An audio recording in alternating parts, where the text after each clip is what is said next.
नमस्कार, बहुत स्वागत है आपका। श्रावण के महीने में शिव जी को मनाने के लिए क्या करें, क्या अर्पित करें और कौन सी चीज़ें भूलकर भी अर्पित ना करें। उनकी मनपसंद चीज़ें उन्हें समर्पित करने से आपको क्या आशीर्वाद मिलता है, चलिए जानते हैं विस्तार से।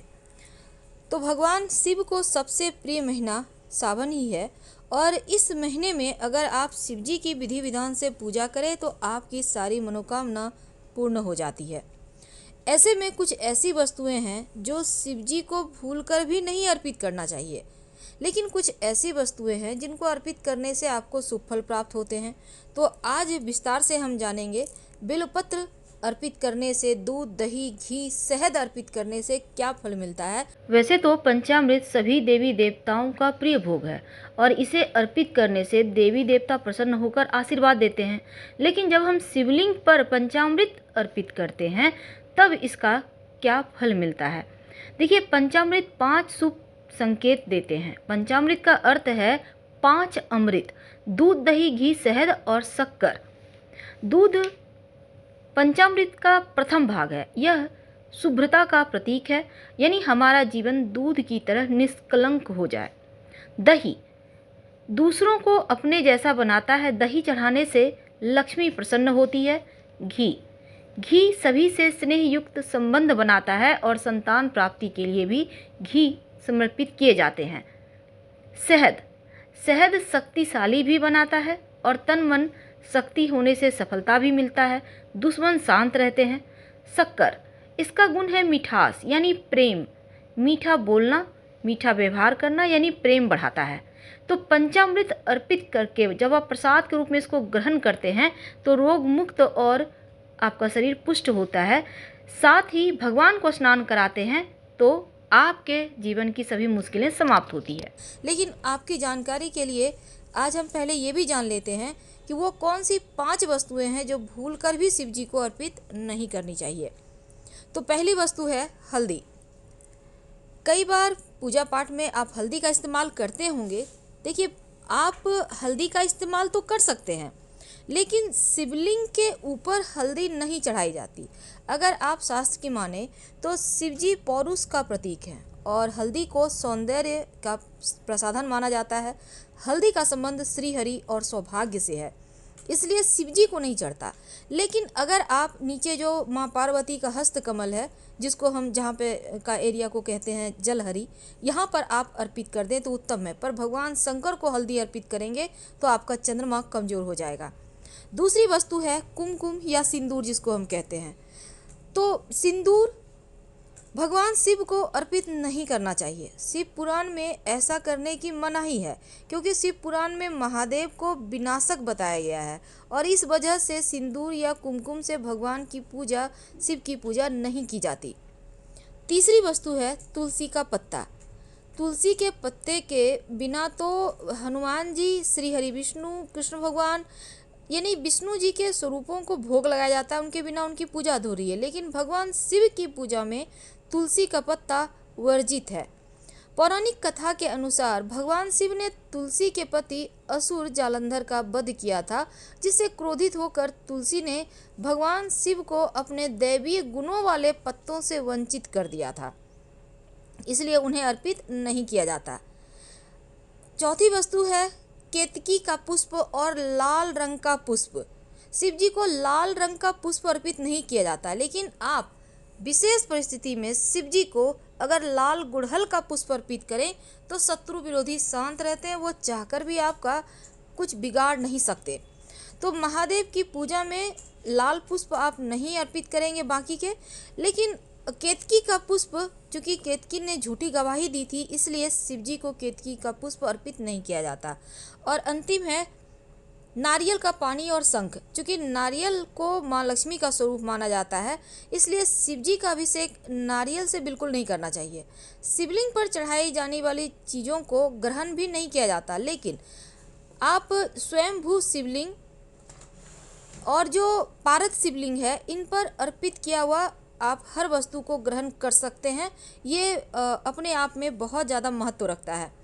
शंख से जल अर्पित नहीं करना चाहिए शिव जी को, और ना ही शिव जी की पूजा में शंख बजाई जाती है। इस बात का ध्यान रखिएगा। चलिए जानते हैं शिव जी को मनाने के लिए जो आप उनकी प्रिय वस्तु अर्पित करेंगे तो कौन सी वस्तु अर्पित करने से क्या फल मिलेगा, नहीं अर्पित करना चाहिए। आइए हम आपको विस्तार से बतलाते हैं। भगवान शिव की शिवलिंग के रूप में पूजा करने की विधान है और शिव जी तो भोले भाले हैं, बहुत जल्दी प्रसन्न भी होते हैं। एक लोटा जल से आप मनचाहा वर उनसे प्राप्त कर सकते हैं और ये असर भी दिखाता है। सावन के सोमवार में कुछ नहीं भी है आपके पास तो एक लोटा जल अर्पित कर दें, आपको कई गुना अधिक फल मिलते हैं। और शिव जी को जब भी जल चढ़ाइए दोनों हथेलियों से रगड़िए शिवलिंग को और फिर देखिए कैसे आपकी किस्मत बदलती है। दोस्तों हल्दी स्त्री कारक है, इसलिए शिवलिंग पर नहीं अर्पित करना चाहिए। साइड में बेदी होता है ना, वहाँ पर अर्पित कर सकते हैं। तेल शिवलिंग पर तांत्रिक क्रिया में अर्पित किया जाता है, इसलिए हम सलाह नहीं देंगे। हाँ, आप दिया जरूर जलाइए।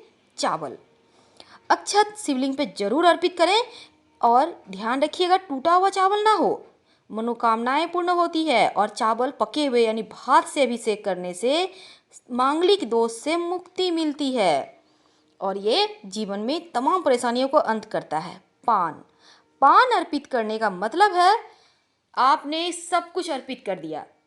पान को सबसे अंत में अर्पित करना चाहिए। पान और सिंदूर भी स्त्री कारक है और शिव जी तो ठहरे बैरागी, इसलिए शिवलिंग पर सिंदूर ना लगाएं बल्कि बेदी जो है माँ पार्वती का स्वरूप है वहाँ पे लगाएं। नारियल आप अर्पित तो कर सकते हैं पर नारियल का पानी शिवलिंग पर अर्पित नहीं करना चाहिए। इस बात का हमेशा ध्यान रखिएगा और इस चीज़ से आप बचिएगा क्योंकि नारियल बीज स्वरूप होता है। गुलाब के पुष्प शिव जी को बहुत प्रिय हैं। दोनों हाथों से प्रेम से गुलाब की पंखुड़ी, गुलाब के पुष्प उन्हें अर्पित करें और मनाएं। कमल का पुष्प एक भी अगर आपको मिल जाता है 108 पंखुड़ी वाला कमल तो समझिए ये आपकी पूजा सार्थक हो गई। अगर नहीं है आपके पास तो क्या करेंगे, दोनों हाथों को जोड़िए, मन में ध्यान कीजिए कि आपके हाथों में कमल का पुष्प है और शिवलिंग पर अर्पित कर दें। फिर देखिए चमत्कार कैसे होते हैं। बात करते हैं जवा कुसुम, इसे बहुत जगह गुड़हल का पुष्प भी कहते हैं और इस पुष्प को अर्पित करने से शिवलिंग पर शत्रु बाधा नाश होता है। कनेर का पुष्प जो पीले रंग का होता है शिवलिंग पर अर्पित करने से जीवन की तमाम परेशानियों से आप मुक्त हो जाते हैं, सुरक्षित बने रहते हैं। शंख शिव जी की पूजा में नहीं बजाई जाती बल्कि डमरू बजाइए, ये बहुत अच्छा रहेगा। और शिवलिंग की हमेशा आधी ही परिक्रमा कीजिएगा, इस बात का ध्यान रखिएगा। तुलसी नहीं अर्पित किए जाते शिव जी की पूजा में। हाँ, आप मंजरी अर्पित कर सकते हैं पर तुलसी भूल कर भी नहीं। ये जो हरसिंगार है ना, ये वास्तु दोष को दूर करता है और जीवन की परेशानियां भी दूर करता है। हरसिंगार अगर मिल जाता है तो दोनों हाथों से नहलाइए शिव जी को, फिर देखिए कैसे कृपा बरसती है आपके ऊपर। आंवला ये शिव जी को विशेष रूप से प्रिय है, आप आंवले को जरूर अर्पित करें। आपके जीवन में धन की कभी कमी होगी ही नहीं, धन धान्य से आपके घर भरे रहेंगे। शिव जी पर धतूरा अर्पित करने से संतान की समस्याएं दूर होती है। त्रिशूल आप अगर सावन में किसी भी सोमवार के दिन एक त्रिशूल शिवलिंग पे शिव जी के वहाँ पे अर्पित कराते हैं तो जीवन में शत्रु बाधा से मुक्ति मिलती है। मौली धागा आप जरूर अर्पित कीजिए, ये बहुत ज़रूरी है जीवन में खुशियाँ प्राप्त करने के लिए। अब अगर हम बात करें नंदी की तो भला नंदी के कान में बिना बोले हमारा मंत्र पूरा कैसे होगा। मनोकामना को पूर्ण करने के लिए नंदी के कान में अपनी मनोकामना जरूर कहें और नमः शिवाय का जप करें। नंदी हमेशा ही शिव जी तक आपकी जैसे भी आप मनोकामना उनसे कहें ना, एकदम सेम टू सेम पहुंचाएंगे। पान का पत्ता अर्पित करना है और पान के पत्ता पे रखिएगा क्या, 2 लौंग, 1 इलायची, थोड़ी सी मीठी चीज़ें जैसे बतासा है, मिश्री है, कुछ मिठाइयाँ हैं और फिर थोड़ा सा मौली धागा, साथ ही साथ एक सिक्का या फिर दक्षिणा रखना मत भूलिएगा क्योंकि शिव जी की पूजा बिना दक्षिणा की पूरी नहीं होती है। आप अंत में पूजा वूजा करने के बाद दक्षिणा जरूर अर्पित कीजिए। दिया तो आपको जरूर जलाना है, घी का दिया जलाइए, रुई की 2 बातियां डालिए, क्रॉस करती हुई पर जलाइएगा, एक ही सिरा। तुलसी के पत्ते तो बिल्कुल भी नहीं अर्पित करना है, हमने पहले भी बताया। बात करते हैं जनेऊ की। जनेऊ शिव पूजा में अर्पित करना चाहिए। ये भोले भंडारी आपके जीवन में जो आपका सौभाग्य है उसे बढ़ाते हैं।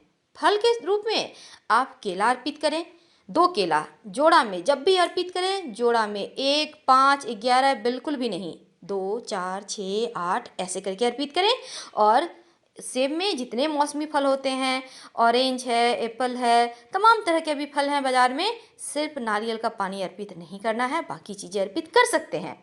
और शिवलिंग पर जो चीज़ आपने अर्पित कर दिया उसे प्रसाद के रूप में मत खाइएगा, इस बात का हमेशा ध्यान रखिए। हाँ, अलग से आपके थाली में कुछ है रखा हुआ, आप उसे ही प्रसाद के रूप में खाएं, क्योंकि आप देखते होंगे जितना भी बड़ा बड़ा शक्तिपीठ है, लोग क्या करते हैं, बाहर से प्रसाद खरीद कर लाते हैं। बेलपत्र जरूर अर्पित कीजिएगा, तमाम मनोकामनाओं को पूर्ण करने वाले शिव सिर्फ एक ही बेलपत्र से खुश हो जाते हैं। अगर आपके पास बेलपत्र नहीं है तो किसी और का अर्पित किया हुआ बेलपत्र उठाइए, उसे धोइए अच्छे से, फिर से चंदन लगाइए और उल्टा करके अर्पित करें। हम आपसे विदा लेते हैं। वीडियो पसंद आए तो लाइक कर सब्सक्राइब करना मत भूलिएगा। धन्यवाद। हर हर महादेव। फिर मिलेंगे।